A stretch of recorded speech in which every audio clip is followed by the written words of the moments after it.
For ask now of the days that are past, which were before you, since the day that Elohim created man on the earth.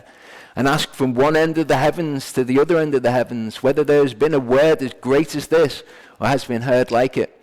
Has the people heard the voice of Elohim speaking out of the midst of the fire, as you have heard and live?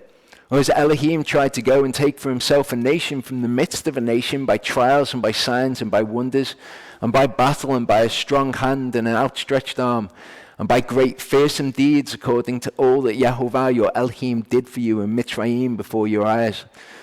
You have been shown it to know that Yehova himself is Elohim. There is no one beside him. Verse 36 says, from the heavens he let you hear his voice to instruct you, and on earth he showed you his great fire, and you heard his words out of the midst of the fire. So in the Hebrew it says, he let you shema his voice to instruct you, and you shema'd his words out of the midst of the fire. When we talk of Shema, we make a distinction. We say Shema meaning one particular meaning of the word Shema, which means to trust and obey. But it's the same word. So when we say hear and we say Shema, we're making a distinction there. But he says here that you did Shema his voice and you Shema'd his word, but they didn't obey them. And this is something we see throughout Scripture. Psalm 81, 11 to 12 said, but my people did not Shema my voice. Just said that they did. They Shema'd his voice. But my people did not Shema my voice. And Yisrael would not submit to me. So I gave them over to their own stubborn heart to walk in their own counsel. So we can tell by context which Shema is meant. In John 10, 1 to 5, it says, truly I say to you, he does not enter through the door into the sheepfold, but climbs up by another way. That one is a thief and a robber. You think of the people who've added to and who subtract from the word, because he's talking to the Pharisees and the Sadducees. But he who enters through the door is the shepherd of the sheep. Okay, you remain in the head, in Yeshua. You walk in Yeshua. The doorkeeper opens for him, and the sheep hear his voice. Okay, they hear his voice. And he calls his own sheep by name, and he leads his sheep out. Okay, so to hear his voice and to be called is one thing. When he's brought out his own sheep, he then goes before them, and the sheep follow him. Okay? Why do they follow him? They follow him because they know his voice. But this isn't talking about all of the sheep. Okay, he calls the sheep, and some of them follow him. And the ones that follow him are the elect. And the reason that they follow him is because they know his voice. Okay, it's to recognize it, for it to resonate with you. You recognize it, you know it. When you hear it, it's almost like it's a part of you. It calls to something inside of you. The ones who are called, the ones who are elect, the ones who love him and cherish his commandments, are the ones who know his voice. They hear his voice, like many people hear his voice, but they know it. They know it internally. And they shall by no means follow a stranger, but shall flee from him, because they do not know the voice of strangers. Okay, they don't recognize that. And I think back to when I used to follow New Age teachings. It was funny because the parts of those teachings that I recognized that really resonated with me were the parts that you find within Scripture. And I was amazed to see that I rejected huge parts of these, but I knew that there was some wisdom in these parts, okay? Because I knew Yehovah's voice in it. I could recognize it, and I fled from the voice of strangers. But we'll see that in prophecy, the sheep hearing his voice and then coming out, and then some of them following him and some of them not, some of Jacob following and some of Israel following and some of them not, is actually what Yeshua is drawing from in John 10.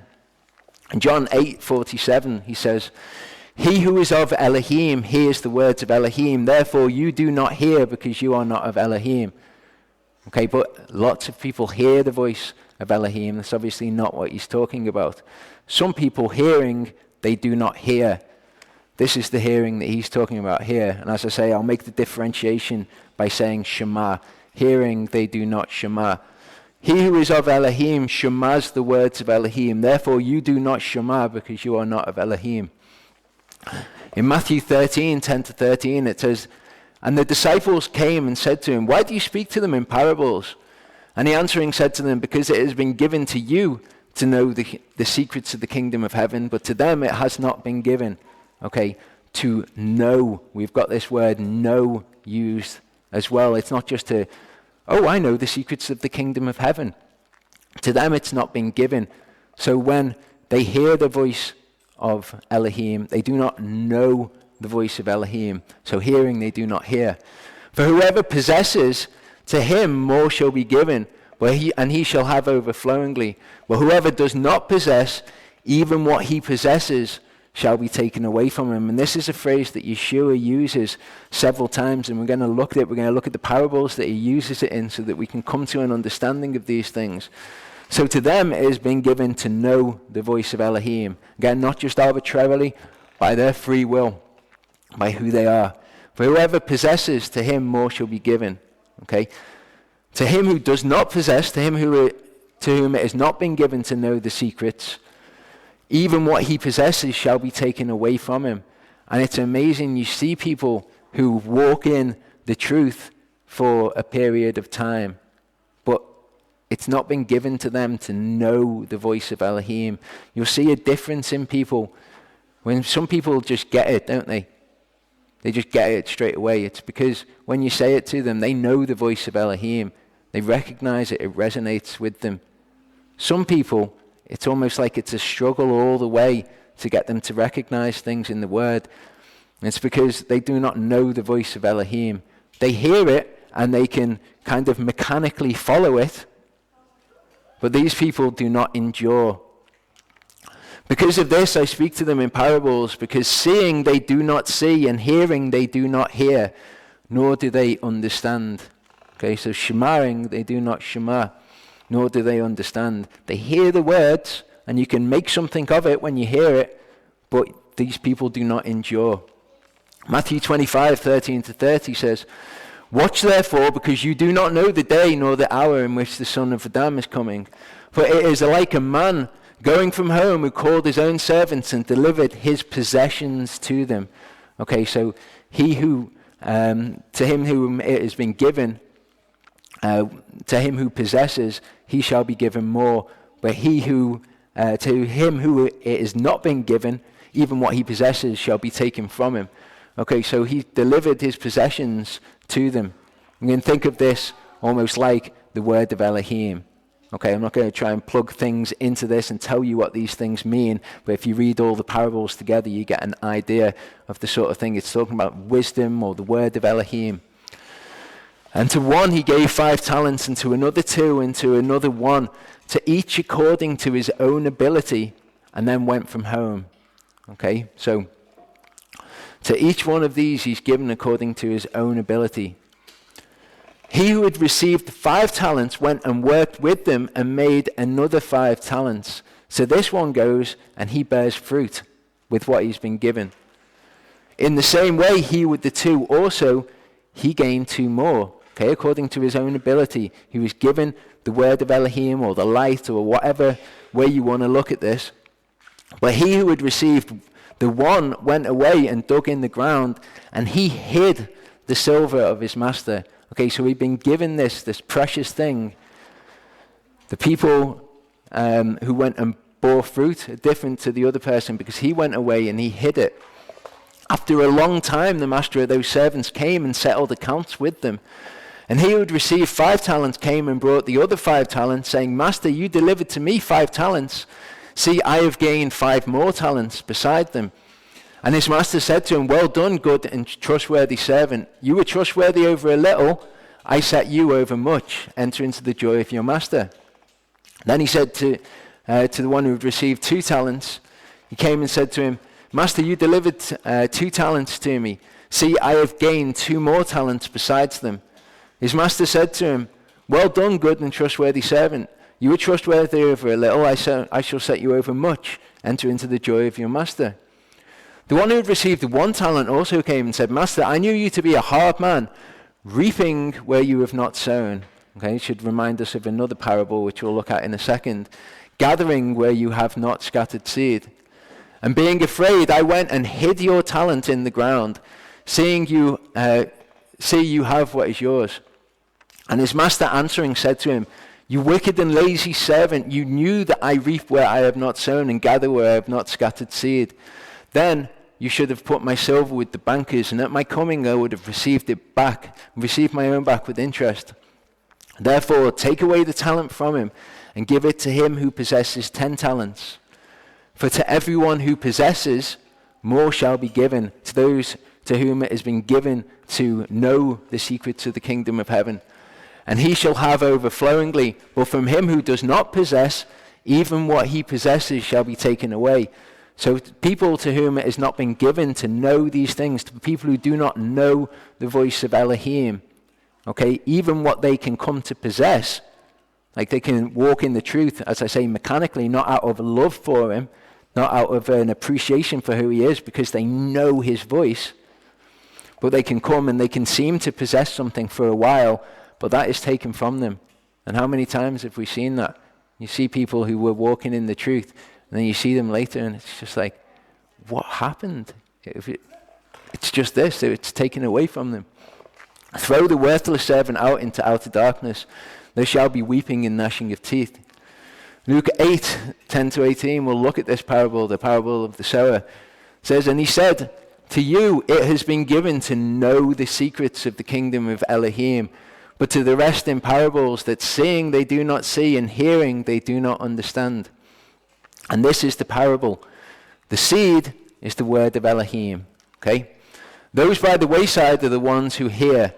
Then the devil comes and takes away the word from their hearts, lest having believed they should be saved. Okay, so they hear, and for that moment they possess, but what they possess is taken away from them. Hearing, they do not hear. They don't truly hear. Like knowing, you can know the word of Elohim, but they don't truly know the word of Elohim. And those on the rock are those who, when they hear, again, they've heard the word, receive the word. Okay, so these people now, they've received the word, they've come into possession of it with joy. And these have no root, who believe for a while, and in the time of trial, they fall away. So the testing comes, and even what they possessed is taken away from them. They received the word, and they had the word with joy. Then the trial came, and it was taken away from them. That which fell among the thorns are those who, when they heard, go out and are choked with worries and riches and pleasures of life. Okay, so your pleasures of the flesh, or your worry about anything, not trusting Elohim. And they bring no fruit to perfection. Again, these three groups of people have all heard the word. They all possessed it in some form or another. And that on the good soil are those who, having heard the word with a noble and good heart, retain it and bear fruit with endurance. These are the ones to whom it has been given to know the secrets of the kingdom of heaven. They know the voice of Elohim. And no one having lit a lamp covers it with a vessel or puts it under a bed, but he puts it on a lampstand so that those who are coming in see the light. Okay, we're told, aren't we, not to hide the light. What did the servant with the 1 talent do? He went and hid it. He went and hid the light. So he did possess it for a while, but he hid it, and it was taken from him in the end. These people retain it and bear fruit with endurance. What do we have in the parable where they are given the talents? They come back with more talents. They bear fruit. For whatever is hidden shall be revealed, and whatever is secret shall be known and come to light. Therefore take heed how you hear, for whoever possesses, to him shall more be given. And whoever does not possess, even what he thinks he possesses, shall be taken from him. Okay? Be careful how you hear, that you hear and you retain the word. And when the trials come, you don't just put it aside and go after whatever nonsense. When the pleasures of life come up, you don't put the word aside, because you might think that you possess the word, but it will be taken from you. Mark 4:24-25, and he said to them, take heed what you hear. With the same measure you use, it shall be measured to you, and the more shall be added to you who hear. For whoever possesses, to him more shall be given. But whoever does not possess, even what he possesses, shall be taken away from him. Take heed how you hear. Take heed what you do with what you hear. You've been given this knowledge of Elohim. To whom much is given, much will be expected. Isaiah 48, 12 to 19, we see the difference here between these people. Okay, these are people who are called but do not know the voice of Elohim. And we'll see the difference between them and Yaakov or Yisrael, who are called, who do know the voice, who do follow. Listen to me, O Yaakov and Yisrael, my called. So these people are called. I am the first, I am also the last. Also my hand has laid the foundation of the earth, and my right hand has stretched out the heavens. I call to them, let them stand together. All of you, gather yourselves and hear. Okay, so all of them are called, and they hear the voice. Who among them has declared these? Yehova has loved him. Let him do his pleasure on Bavel, and his arm be on the Chaldeans. I have spoken. I have also called him. I have brought him, and he has made his way prosperous. Come near to me, hear this. I have not spoken in secret from the beginning, from the time that was, I was there. And now the Master Yehova has sent me, and his Spirit. Thus said Yehova, your Redeemer, the set-apart one of Yisrael, I am Yehova, your Elohim, teaching you what is best, leading you by the way you should go. If only you would listen to my commands, then your peace would have been like a river, and your righteousness like the waves of the sea. And your seed would have been like the sand, and the offspring of your inward parts like the grains of sand. His name would not have been cut off, nor destroyed from before me. Regrettably, these people that he's addressing here, this has been the end for them. We saw in John 10, 3-4, it says, the doorkeeper opens for him, and the sheep hear his voice. All of these people that he's talking to heard his voice. They're called by him. He calls his own sheep by name and leads them out. Okay? This is all the language that we've read of in Isaiah 48 here. When he's brought out his sheep, he goes before him, and the sheep follow him because they know his voice. So the only ones who are going to follow him are the ones who know his voice. He calls them, the sheep hear his voice, he leads them out, he leads them by the way they should go, but the only ones who follow him in the way that they should go are the chosen. And these people in this prophecy are called but not chosen. In Isaiah 43, 1-12, it says, but now thus said Yehovah, your creator, O Yaakov, he who formed you, O Yisrael. So the same terms are used for them. They're Israel, they're Jacob. Okay, but these people have a different outcome. Do not fear, for I have redeemed you. I have called you by your name, you are mine. Okay, so again, he calls them, he calls to his sheep, and his sheep hear his voice, and he leads them out. Okay, as to whether they're going to follow him, though, that's only if they know his voice. When you pass through the waters, I am with you, and through rivers, they do not overflow you. When you walk through fire, you are not scorched, and a flame does not burn you. For I am Yehovah, your Elohim, the set-apart one of Yisrael, your Savior. I gave Mitzrayim for your ransom, Cush and Savar in your place. Since you were precious in my eyes, you have been esteemed, and I have loved you. And I give men in your place and peoples for your life. Do not fear, for I am with you. I bring your seed from the east and gather you from the west. I am saying to the north, give them up, and to the south, do not keep them back. Bring my sons from afar and my daughters from the ends of the earth. These are his chosen. These are the ones who hear the voice. He leads them in the way that they should go, and they follow. All those who are called by my name, whom I have created, formed, even made for my esteem. And we'll see what that means for them to be made for his esteem in a second. He shall bring out a blind people who have eyes. Okay, so people who did not see or did not hear the word of Elohim, but they have eyes to see and they have ears to hear, even though they did not have the word. And deaf ones who have ears. All the nations have been assembled, and the peoples been gathered. Who among them declares this and shows former events? They give their witnesses, and they are declared righteous. They hear it and say, it is truth. They know the word. When the word is spoken, they know his voice. They say, it is truth. You are my witnesses, declares Yehova, and my servant whom I have chosen. So this isn't just Jacob and Israel who are called. This is Jacob and Israel who heard his voice, who knew his voice, who said it is truth, who followed him in the ways that they should go. And they end up being chosen. So that you know and believe me.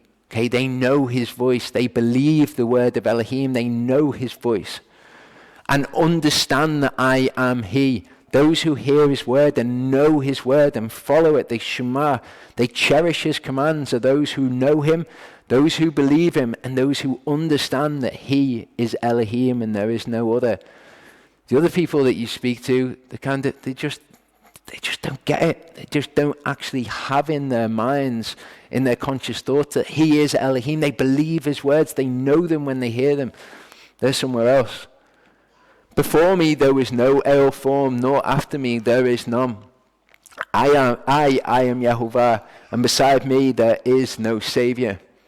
I have declared and saved and made known, and there was no foreign God among you, and you are my witnesses, declares Yehova, that I am El. This is how he created them, for his esteem, or for his glory, which is another bit of a woolly phrase that we don't really know what it means.